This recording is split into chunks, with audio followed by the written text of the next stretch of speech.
Good afternoon, everybody. Here's a look at your headlines on this Monday afternoon. We're talking about the most recent execution happening this week in Alabama, plus a celebration happening in Fairhope. And we are going to have a recap of a very violent weekend in our area. That and more coming up on News 5 Now. Brought to you by Green & Phillips, covering news from your neighborhood and around the world. News 5 Now starts right now. Good afternoon, everybody. Welcome to News 5 Now. I'm Devin Walsh. It is Monday afternoon, Weather Aware Day, as we're calling it. Caroline says this is going to be a really unsettled week weather-wise, so keep your umbrella handy. I brought mine into the station even though it might not be raining when I take my lunch hour, but I'm just going to have it with me because you know how it is here along the Gulf Coast. Starts out really nice, really sunny, and then the next thing you know, boom, it's raining. So we are expecting some storms too later today, into tonight, into tomorrow. So just be weather aware. And then we're going to be talking later in the week about the potential for flooding because we are seeing quite a bit of rainfall that will be expected. So keep your eyes on the weather. Download the WKRG weather app if you want to look at the radar to see where the rain is. That's the best way to get your forecast right in your hands. Okay, everybody, let's get right to our big stories at this hour. Arguments are set for this fall in a Supreme Court appeal case that could make it harder for convicted murderers to argue that their lives should be spared. This comes as Alabama leaders push for the execution of Joseph Smith, who was sentenced to death for killing a man back in 1998. Lower federal courts previously ruled that Smith cannot be put to death because he is intellectually disabled. Number 4, while the nation's highest court is set to argue Joseph Smith's death sentence, the Alabama Supreme Court is ordering the execution of inmate Gregory Hunt. Hunt was sentenced to death for the murder of Karen Lane in 1998. The 30-hour execution window is set to begin tonight at midnight, with the execution planned for 6 p.m. tomorrow. The execution will take place at the Wilman Home and Correction Facility in Atmore. Nitrogen gas is the method of execution which will be used. Number 3, the city of Fairhope set to celebrate work done at the K1 Center later today. The former landmark building has been transformed into Hatch Fairhope, which is described as a state-of-the-art technology business incubator. The celebration is set for 3 p.m. Number 2, as immigration and customs enforcement clashes with protesters nationwide, the FBI and other federal agencies, along with the Baldwin County Sheriff's Office, arrested 10 people in an operation in Foley earlier this morning. The operation took place around County Road 12 and Highway 59. Last week, 28 people were taken into custody during an operation in Mobile County. And number 1, 5 deaths reported this weekend in various shooting incidents throughout the area. 2 men are in custody for allegedly shooting another man in the neck in 8 Mile.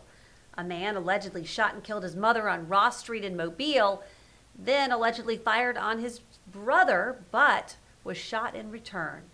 Also, a man was found dead on First Avenue in Pritchard from a shooting moments after his family says he was mowing the lawn.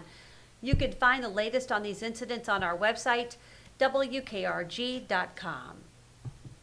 And that is a look at our big stories at this hour. All right, everybody, this is the time where we get to hear from you. We ask you a question. Sometimes the question's serious, sometimes it's not. And it is not on this Monday. And so we're asking you, what is in your beach bag? Thought-provoking question, hard-hitting question. What is in your beach bag? Okay, let's take a look what you have to say. Steve, an emergency 6-pack of Miller Lite. Meat tenderizer for jellyfish stings. That's a trick question. Boiled peanuts and Reese's Cups. I love the idea of the boiled peanuts. That's fun, but Reese's Cups, I don't know, they'd melt. Baby powder is a must. Gets the sand right off. Roxanne said, I'm trying to figure that one out. Sounds like a good idea because that sand gets everywhere. SPF 70. I'm a redhead and I burn. Not a tan or get a little color. Burn. The end. I understand that. Look at me. I'm like the picture of skin cancer. Never had skin cancer, but you know, I'm big on sunscreen. Vinegar spray for jellyfish, the other stuff listed by others. Let's see, Linda, sunblock, dry oil spray, bottled water, radio, lip balm, beach towel, cell phone, water spray bottle. Baby powder to get the sand off. I have got to try this.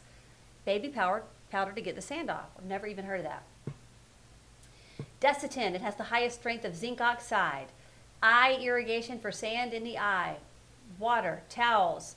If I have my grandsons, then small construction vehicle toys, a net bag for shells, and a trash bag to clean up junk, and goggles and a beach blanket that strains out the sand. I remember when my kids were little, I mean, going to the beach was such an ordeal. I mean, we used to call my husband the beach mule because we'd have so much stuff to carry. He was always like, oh my gosh, do we really need this? But you know, all the toys and the buckets and all the stuff that you need. So yeah, pretty much same thing for Sandra. Sunscreen, umbrella, towels, snacks, goldfish, crackers, water. Yeah, so pretty standard. The only thing I learned today was the baby powder thing. That's a great idea. I'm gonna have to give that a go next time I go to the beach. Okie dokie, now it is time for our poll of the day. And this one's asking you, would you consider a career in politics? Would you consider a career in politics? Yes or no? Yes or no? Let us know. What do you think? Do you want to get up on that pulpit and say what you think? Do you want to make changes in your community? Would you consider a career in politics? Let us know. And if you would like to participate in that poll or our question of the day about your beach bag, you have until 5:30 tonight. You'll find the question and the poll on WKRG.com or on our Facebook page. Okie dokie, everybody. That's going to do it for me. Don't forget, grab your umbrella if you're headed out this afternoon.